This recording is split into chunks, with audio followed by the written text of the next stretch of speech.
सलाम अलैकुम दोस्तों। राहुल गांधी कुछ करने वाले हैं, इस तरीके से सारे देश के मीडिया पे सुर्खियां चल रहे हैं। राहुल गांधी कुछ कहने से पहले ये वीडियो पूरा देखिए। आखिर देश में क्या हो रहा, एक वोटर की चोरी किस तरीके से हो रही है। जो सेकुलर जो वोटर अपनी वोट की हिफाजत करना है तो ये वीडियो पूरा देखना है। साथियों, आप सब जानते हैं सुब्रमण्यम स्वामी बार बार जो है बीजेपी को टारगेट करते रहते हैं। क्या वजह है, आज इसका भी खुलासा होगा। साथियों, 2014 में से पहले ही सुब्रमण्यम स्वामी को ईवीएम में क्या धांधली होते हैं, इलेक्शन कमिश्नर क्या धांधलियां कर रहा, ये सुब्रमण्यम स्वामी को जीएल नरसिम्हा राव को पता चल गया। सारे सबूत इकट्ठा करके सुप्रीम कोर्ट में केस दायर करें। इस तरीके से जो है मीडिया, सोशल मीडिया हो, नेशनल मीडिया, ये आपको हम तक नहीं पहुंचाई। इसमें तीन आदमी को मालूम है, तीन शख्सियत। सुब्रमण्यम जानी मानी हस्ती है, जीवीएल नरसिम्हा राव जानी मानी हस्ती है, उसके बामसब के वामन मिश्रम, ये तीन शख्सियतों को ईवीएम में 2014 से आज तक जो धांधलियां हो रहे हैं वो सारे पॉइंट टू पॉइंट पूरे चीजें मालूम है, लेकिन हम तक बातें नहीं पहुंच रही। आज राहुल गांधी नया कुछ करने वाले नहीं है। आप अपनी वोट की हिफाजत की आस से, जो भी सेकुलर है, अपनी वोट की हिफाजत के लिए यह वीडियो देखना जरूरी है। मैं बामसेब के वेबसाइट से और एक सोशल मीडिया के एक चैनल से एक क्रेडिट लिया हूं कि बामसेब का एक स्पीच है, वामन मिश्रम का स्पीच है। आप सुनिए, पूरा सुनिए। इसके पीछे वो बैलेट पेपर के पीछे का कहानी क्या है और इलेक्ट्रॉनिक मशीन के पीछे की कहानी क्या है। इलेक्शन कमिश्नर 2014 से क्या क्या धांधलियां कर रहे हैं, ये वामन मिश्रम के हिसाब से आप सुनिए। ये वीडियो सारे देश में घूमना चाहिए। राहुल गांधी कुछ नया बताने आने वाले नहीं है। नरसिम्हा राव, वामसब के वामन मिश्रम, सुब्रमण्यम स्वामी, अगर ये तीनों अगर कल ठहर गए, इलेक्शन कमिश्नर अगला पिछला सब जेल को जाते। जरा ये वीडियो सुनिए। समझा रहा हूं ताकि आपको पता चले। साथियों, जब आरएसएस के साथ मैनेजमेंट हो गया तो कांग्रेस ने सुप्रीम कोर्ट में कोई जवाब दाखिल नहीं किया। यह भी हैरान करने वाली बात, आप सुन लीजिए। नोटिस इश्यू हुआ तो जवाब दाखिल करना चाहिए, कोई जवाब दाखिल नहीं किया। मैनेजमेंट हो गया। कांग्रेस ने आरएसएस को कहा सुब्रमण्यम स्वामी ने केस दायर किया, उसका क्या किया जाए। कहा कि उसकी चिंता मत करो, वो हमारा ही आदमी है, तमिलनाडु का ब्राह्मण है, काला ब्राह्मण है, कोई बात नहीं, फिर भी ब्राह्मण है। यहां भी कुछ लोग सुनने के लिए आए होंगे ब्राह्मण, उनको भी ये सुनना चाहिए। सारे फैक्ट जो है उनको भी मालूम होना चाहिए। तो डॉक्टर सुब्रमण्यम स्वामी को हम लोग हमारे साथ लेंगे। जब केस दायर किया था तो डॉक्टर सुब्रमण्यम स्वामी जनता पार्टी के राष्ट्रीय अध्यक्ष थे, अकेले थे राष्ट्रीय अध्यक्ष, दूसरा कोई आदमी नहीं था। जो जयप्रकाश नारायण की जनता पार्टी थी ना, तो ये जैसे सम्राट का जब राजमहल होता है, गिर जाता है, अवशेष रहते, तो वैसे सुब्रमण्यम स्वामी का अवशेष थे जनता पार्टी के। अवशेष समझ रहा हूं, बचा हुआ, थोड़ा गिरा हुआ, थोड़ा सा हिस्सा बचा हुआ था। तो वो सुब्रमण्यम स्वामी ने वो केस दायर किया था, मगर मूल रूप से ये विदेश में कैम्ब्रिज में अर्थशास्त्र के प्रोफेसर थे, बड़ा आदमी था, वहां से उसको लाया गया था। अटल बिहारी के साथ झगड़ा हुआ, इसकी वजह से अटल बिहारी के प्रभाव की वजह से उनको निकाल दिया गया था। तो आरएसएस ने उनको कहा चिंता मत करिए, सुब्रमण्यम स्वामी को हम ले लेंगे। और बाद में आप लोगों ने देखा होगा, डॉक्टर सुब्रमण्यम स्वामी को आरएसएस ने वादा किया कि जब सरकार हमारी आएगी 14 में तो आपको फाइनेंस मिनिस्टर बनाया जाएगा। जब बहुमत मिला तो नरेंद्र मोदी ने सुब्रमण्यम स्वामी का पत्ता काटने के लिए एक नया रूल बनाया कि 75 साल से ज्यादा उम्र के लोगों को मंत्रिमंडल में नहीं लिया जाएगा। उसमें पत्ता उसका काट दिया और फिर उसके बाद उसको प्रस्ताव भेजा गया कि आपको अमेरिका में एम्बेसडर बनाकर भेजा जाएगा। तो सुब्रमण्यम स्वामी ने कहा मुझे सक्रिय राजनीति से दूर करना चाहते हैं, मैं एम्बेसडर बनने के लिए तैयार नहीं हूं। तो जवाहरलाल नेहरू यूनिवर्सिटी का वाइस चांसलर बनाने का प्रस्ताव रखा, आगे भी मुझे मंजूर नहीं है। लास्ट में उसको प्रस्ताव रखा चलो आपको राज्यसभा का मेंबर बनाते हैं। तो अभी राज्यसभा का मेंबर है, 2 लोगों को राज्यसभा का मेंबर बनाया, जीवीएल नरसिंह राव जिन्होंने डाटा कलेक्ट किया था सुप्रीम कोर्ट में केस दाखिल करने के लिए, दोनों को राज्यसभा का मेंबर बनाया गया। नाम लेके बोल रहा हूं, और डॉक्टर सुब्रमण्यम स्वामी और जीवीएल नरसिंह राव में अगर औकात है तो मेरे खिलाफ डिफेमेशन की केस दायर कर सकता है। मैं देखता हूं उनकी कितनी औकात है। वो सोनिया गांधी के विरोध में केस दायर करता है, मैं जानता हूं। मैं बहुत दिन से कह रहा हूं कि स्वामी जी जरा मेरे ऊपर भी दाखिल करो, फिर मैं देखता हूं, निपटता हूं। समझते हो ना, देसी शब्द है हमारा, देहाती आदमी। साथियों, क्योंकि मैं सबूतों के आधार पर ही बोल रहा हूं, इसलिए बोल रहा हूं। चुनाव आयोग तो पहले से जानता था ईवीएम में घोटाला होता है, इसलिए उन्होंने भी कोई जवाब नहीं दिया। जब दोनों ने कोई जवाब नहीं दिया तो सुप्रीम कोर्ट ने एडमिट किया ईवीएम में फॉल्ट होता है। फॉल्ट होता है जब मान लिया, मानने के बाद डॉक्टर सुब्रमण्यम स्वामी को सुप्रीम कोर्ट के चीफ जस्टिस ने बुलाया और बुलाकर कहा डॉक्टर साहब चलो आपकी बात हम मान लेते हैं, हमारा एक सवाल है, आगे पूछिए।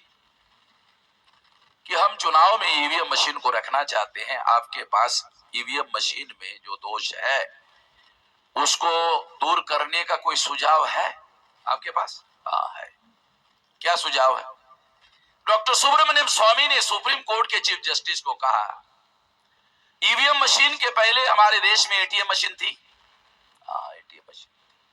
एटीएम मशीन में जब कोई आदमी ग्राहक पैसा निकालने के लिए जाता है तो रसीद आती है कि आपके अकाउंट में 1 लाख रुपया था, 5,000 रुपया आपने निकाला, 95,000 रुपया बकाया राशि आपके अकाउंट में बाकी है, ये रसीद आती है। अगर ग्राहक को एटीएम मशीन रसीद देती है तो एटीएम मशीन के बाद में ईवीएम आई, ईवीएम पहले नहीं आई, पहले एटीएम आई, एटीएम के बाद में ईवीएम आई। अगर एटीएम के बाद ईवीएम आई तो ईवीएम बनाने वाले कंपनी ने एटीएम की टेक्नोलॉजी ईवीएम में क्यों नहीं लगाई? एटीएम की टेक्नोलॉजी अमेरिका से, यूरोप से, जापान से, जर्मनी से लाने की जरूरत नहीं है, टेक्नोलॉजी हमारे देश में ही अवेलेबल है। तो ईवीएम मशीन बनाने वाले कंपनी ने एटीएम की टेक्नोलॉजी ईवीएम में क्यों नहीं लगाई? पहली बात। और दूसरी, जब ग्राहक को एटीएम रसीद दे सकती है तो ईवीएम मशीन वोटर को वोट डालने के बाद किस कैंडिडेट को वोट दिया उसकी रसीद क्यों नहीं देती? उसके बाद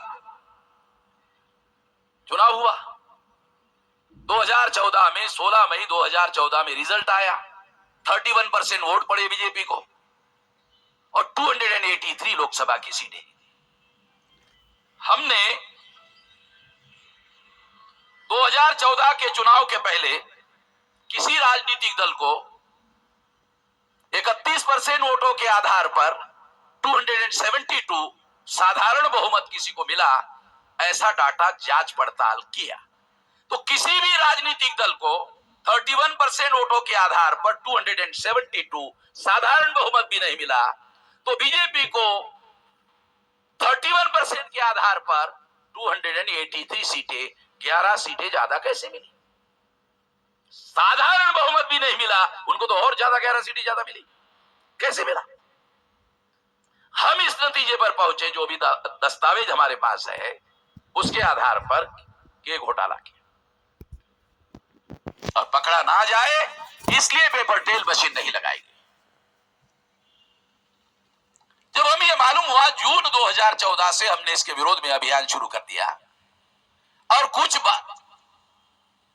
15 या 16 को मैंने चुनाव आयोग को लेटर लिखा कि जब सुप्रीम कोर्ट ने पेपर ट्रेल मशीन, घोटाला पकड़ने वाली मशीन लगाने का आदेश दिया, क्यों नहीं लगाया आपने?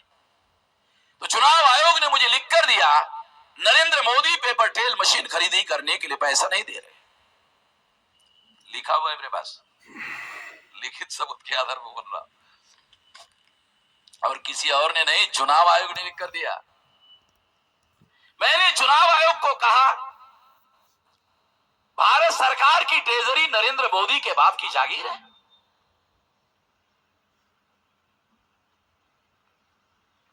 ये कोई टाटा बिरला अंबानी की तिजोरी है जिसका वो मालिक बनते हैं?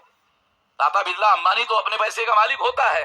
प्रधानमंत्री देश के ट्रेजरी का ट्रस्टी हो सकता है, मालिक नहीं हो सकता। संविधान में लिखा हुआ है, पार्लियामेंट में बजट पास करने के बाद ही पैसा खर्चा करने का प्रधानमंत्री के पास अधिकार होता है, अन्यथा एक नया पैसा पढ़ लो, बाबा साहब का संविधान पढ़ लो। एक नया पैसा प्रधानमंत्री को या किसी मंत्री को खर्चा करने का कोई अधिकार नहीं है। कैसे पैसा नहीं देता है देखता हूं। केंद्र सरकार के विरोध में केस दायर कर दिया, देखता हूं कैसे नहीं देता है, कि बाप की जागीर थोड़ी है। केंद्र सरकार के विरोध में केस दायर किया सुप्रीम कोर्ट में। सुप्रीम कोर्ट ने नोटिस इशू किया। केस आने के पहले एक बड़ा धमाका हो गया। एक औरत ने चीफ जस्टिस रंजन गोगोई पर आरोप लगाया कि इसने भला चरित्रहनन किया। अखबार वालों ने खबर छापी उस औरत की, मगर खबर में कहीं पर भी नहीं लिखा कि वामन मेश्राम के केस के दौरान ऐसा हुआ। इस खबर को गायब कर दिया। क्विंट के सोशल मीडिया के लोग चीफ इलेक्शन कमिश्नर अरोड़ा के पास गए। अरोड़ा को कहा, ये कैसे हुआ? 54.5 लाख वोट ज्यादा कैसे निकले और 153 में कम कैसे निकले? चीफ इलेक्शन कमिश्नर ने जवाब दिया, हमने चुनाव आयोग के साइट पर धीरे धीरे डाटा डाउनलोड किया, अपलोड किया, इस वजह से ऐसा हुआ। तो क्विंट के पत्रकारों ने अरोड़ा को पूछा, जब आपने डाटा धीरे धीरे अपलोड किया, ज्यादा वोट कैसे निकला जब आपने धीरे धीरे डाला? जब आपने डाटा धीरे धीरे डाला तो ज्यादा डाटा निकला कैसे? चीफ इलेक्शन कमिश्नर के पास इसका कोई जवाब नहीं था।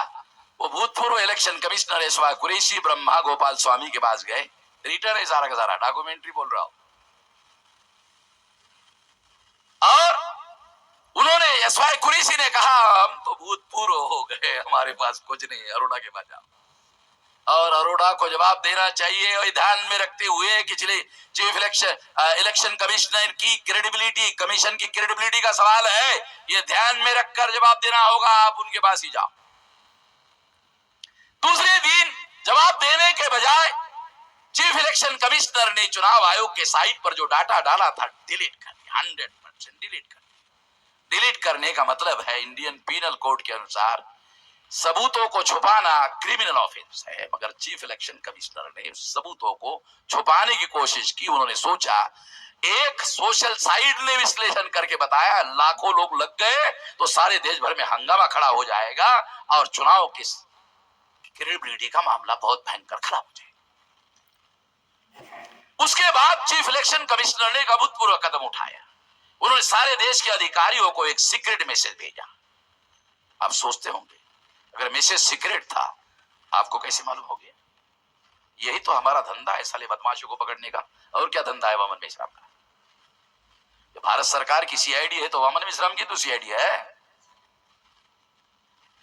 वो सीक्रेट मैसेज हमारे पास, उसमें लिखा था, अधिकारियों को लिखा, चीफ इलेक्शन कमिश्नर ने क्या लिखा था, ये डाटा टैली नहीं हो रहा है, ये डाटा जो आप लोगों ने भेजा ये डाटा टैली नहीं हो रहा है, 30 मई 2019 तक ये टैली करके भेजो। ये सबूत इस बात का सबूत है कि इलेक्शन कमीशन ये सारे घोटाले में शामिल था। और लवासा नाम का जो इलेक्शन कमिश्नर है तीसरा, वो खुद भी यही बोल रहा था, ये इलेक्शन कमीशन जो है ये असंवैधानिक काम में लगा हुआ है। जो मैं कह रहा हूं वही बात लवासा जो उसके अंदर का कमिश्नर है वो भी यही कह रहा था। प्रोविजनल को बदलने का अधिकार सुप्रीम कोर्ट के पास, देश में आंदोलन करेंगे आंदोलन करने वालों के पास, मामला अगर यूनो में गया तो यूनो बदल सकती है, 3 लोगों के पास पावर है। और अगर उन्होंने हस्तक्षेप किया, सेंट्रल गवर्नमेंट में बीजेपी की सरकार नहीं रह सकती, इतना भयंकर मामला है। बोलने के लिए और बहुत कुछ है। ये वीडियो आपको पसंद आया तो सब्सक्राइब कीजिए, शेयर कीजिए, लाइक कीजिए। ऐसे और ईवीएम के बारे में वीडियो चलाते रहूंगा, देखते रहिए। खुदा हाफिज, सलाम अलैकुम।